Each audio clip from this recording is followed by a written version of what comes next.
রথযাত্রা শুরু হতে না হতেই জগন্নাথ দেবের রথ ভেঙে দেওয়া হয়। কেন ভেঙে দেওয়া হয় আপনারা কি জানেন? তো চলুন আজকের আমরা এই ভিডিওর মাধ্যমে জেনে নেব ঠিক রথযাত্রার হওয়ার 5 দিন পরেই কেন জগন্নাথ দেবের রথ ভেঙে দেওয়া হয়। তো রাধে রাধে নিতাই গৌর প্রেমানন্দে হরি বল। আপনাদের সকলকে স্বাগত জানাচ্ছি আমাদের আদর কানাইলালের চ্যানেলে। এখানে রথযাত্রার সম্পর্কে আমরা কিছু জানবো, অর্থাৎ জগন্নাথ দেবের রথ কেন ভেঙে দেওয়া হয়েছিল ঠিক পঞ্চমীর দিনে, তো সেটা আমরা জানবো। চলুন। তো এখানে জগন্নাথ দেবের যেখানে থাকেন সেটা, অর্থাৎ জগন্নাথ দেব যেখানে থাকেন সেটা হলো ঐশ্বর্য মার্গ দ্বারকা। আর যখন গুন্ডিচার মন্দিরে আসেন রথে চেপে সেটা হলো অভিন্ন বৃন্দাবন ধাম। তো যেখানে ঐশ্বর্য মার্গ হলো দ্বারকা বা নগরী, আর বৃন্দাবন ধাম হলো মাধুর্য রসে ভর্তি। তখন দ্বারকা থেকে সকলে মিলে রথে জগন্নাথকে টেনে, জগন্নাথ বলদেব সুভদ্রাকে টেনে টেনে অভিন্ন বৃন্দাবন গুন্ডিচার মন্দিরে আনেন। তো সেই সময় লক্ষ্মী দেবী আসেন না। কেন আসেন না এর পরের ভিডিওতে আপনারা আলোচনা করব। এখন জানবো কেন পঞ্চমীর দিনেতেই, রথযাত্রা শুরু হওয়ার ঠিক পঞ্চম দিনেতেই জগন্নাথ দেবের রথ ভেঙে দেওয়া হয়। তো এখানে একটা জগন্নাথ দেবী এবং মহালক্ষ্মী দেবীর একটা লীলা কাহিনী রয়েছে। সেই লীলা কাহিনী হলো অভিমান লীলা। মহালক্ষ্মী দেবীকে যেহেতু জগন্নাথ দেব নিয়ে আসেননি রথে করে, সেই জন্য জগন্নাথ দেবের প্রতি মহালক্ষ্মী দেবী একটা অভিমান হয়েছিল। আর জগন্নাথ দেব যখন রথে আসবে বলে, বৃন্দাবনে আসবে বলে, তার আগে বলে এসেছিল যে আমি একদিনের জন্য বৃন্দাবন যাচ্ছি, আমি ঠিক পরের দিনেই চলে আসবো। কিন্তু রথযাত্রা শুরু হয়ে যাওয়ার 5 দিন পরেও জগন্নাথ দেব ফিরে আসেনি। সেই জন্য মহালক্ষ্মী দেবীর অভিমান হয়েছিল যে কি করে আমার এত ঐশ্বর্যর মধ্যে থেকে, এখানে থেকে প্রভু কি করে আমাকে ছেড়ে বৃন্দাবনে থাকছেন, কেনই বা সেখানে রয়েছেন। মন চঞ্চল হয়ে পড়েছিল যে কেন প্রভুকে দেখতে পাচ্ছে না। যেহেতু লক্ষ্মী দেবী সবসময় প্রভুর সেবায় ব্যস্ত থাকেন, তার সেবা করতে পারছে না। মহালক্ষ্মী দেবীর মনে অভিমান হয় যে আমাকে ছেড়ে প্রভু কীভাবে আছে, আমার দেখার বড় ইচ্ছা হচ্ছে। তো সেই জন্য মহালক্ষ্মী দেবী ঠিক পঞ্চম দিনে, রথযাত্রার পঞ্চম দিনে, যাকে হেরা পঞ্চমী বলা হয়, সেই পঞ্চম দিনে জগন্নাথ দেবকে দেখতে এসেছিলেন গুন্ডিচার মন্দিরে প্রবেশ করতে মহারানী পারেননি, আমাদের মহালক্ষ্মী দেবী পারেননি গুন্ডিচার মন্দিরের ভিতরে। বাইরে থেকে দাঁড়িয়েছিলেন জগন্নাথ দেবের পাহারাদাররা।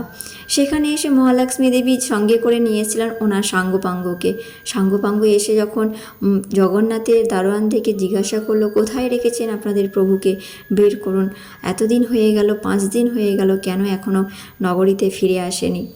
তো সমস্ত কিছু কথা জানার পরে মহালক্ষ্মী দেবী যেহেতু অভিমান হয়েছে, অভিমানের জন্যই তিনি দেখতে এসেছিলেন একদিনের জন্য জগন্নাথ দেবকে। তো সেই জন্যই একে বলা হয় হেরা পঞ্চমী। মহালক্ষ্মী দেবী বৃন্দাবন ধামে অর্থাৎ গুন্ডিচার মন্দিরে প্রবেশ করতে পারেননি। অর্থাৎ কেন পারেননি সেটা নিয়েও আমরা পরে আলোচনা করব। আজকে শুধু জানবো কেন রথ ভেঙে দেওয়া হয়েছিল। তো মহালক্ষ্মী দেবীর সাঙ্গপাঙ্গরা জগন্নাথ দেবের দারোয়ানদেরকে, অর্থাৎ জগন্নাথ দেবের গুন্ডিচার মন্দিরের বাইরে যে সমস্ত ভক্তরা ছিল তাদেরকে বলল, ঠিক আছে, আপনার প্রভুকে শীঘ্রই আমাদের দ্বারকায় নিয়ে আসার ব্যবস্থা করুন। তো সকলে মিলে বুঝিয়ে মহারানীকে, অর্থাৎ লক্ষ্মী দেবীকে বোঝালেন যে ঠিক আছে, আমরা খুব শীঘ্রই প্রভুকে নিয়ে ফিরছি।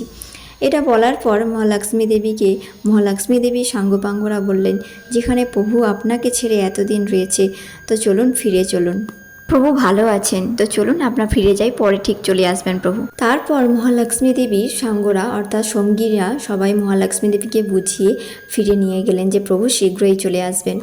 যাবার সময় মহালক্ষ্মী দেবী দেখলেন যে গুন্ডিচার মন্দিরের বাইরে দাঁড়িয়েছিল জগন্নাথ বলদেব এবং সুভদ্রা মহারানীর রথ।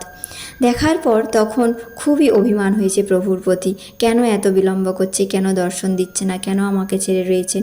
এই অভিমানে তিনি মন দুঃখ করে যেতে থাকলেন। তখনই বললেন, দেওয়ার সময় যেহেতু জগন্নাথ দেবের রথ দেখতে পেয়েছিলেন, সেই জন্য বলে দিলেন, নির্দেশ করলেন ভেঙে দিতে।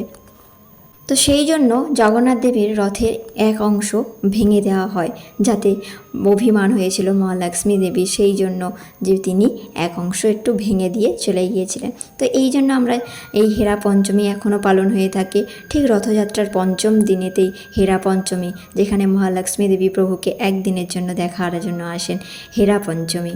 তো এই লীলা থেকে আমরা জানতে পারি যে মহালক্ষ্মী দেবী প্রভুকে কতটা ভালোবাসতেন এবং সেই ওনার বিরহে ওনার কষ্ট হচ্ছে, উনি থাকতে পারছেন না, সেই জন্য এসেছিলেন। গুন্ডিচার মন্দির হলো যেহেতু অভিন্ন বৃন্দাবন, তাই এই মন্দিরে কেউ যদি জগন্নাথ দেবকে দর্শন করে এবং সেবা করে, সেটা হলো এই বৃন্দাবনের সমান হলো এই গুন্ডিচার মন্দির। তো এই অভিন্ন বৃন্দাবনেতে আমরা সবাই মিলে যাব জগন্নাথকে দর্শন করতে। আর বাকি লীলা কাহিনী এই যে জগন্নাথ দেব মহালক্ষ্মী দেবীর অভিমান ভঞ্জন করতে গিয়েছিলেন, তো সেই লীলা আমরা অন্য একদিন শুনবো। কেমন লাগলো এই লীলাটা অবশ্যই কমেন্ট করে জানাবেন। জয় জগন্নাথ।